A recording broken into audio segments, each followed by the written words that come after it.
mbokk internet di safoo setaan AGT News daleen ak jàmm ci xibaar.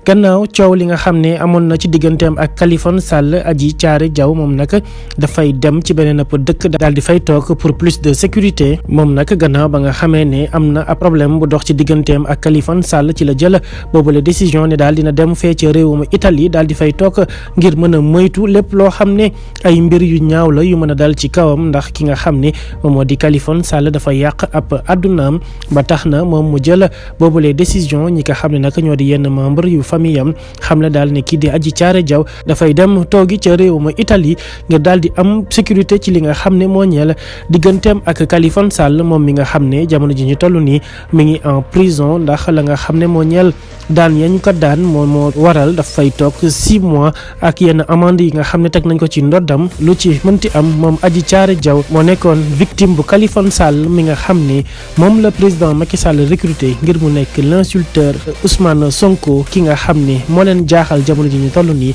ndax présidentielle bu 2024 bëgguñu mu bokk ci. mbokki internautes yi safoo setaan AGT News abonné leen suñu chaîne saa su ne ngeen di am ay xibaar yu wér te wóor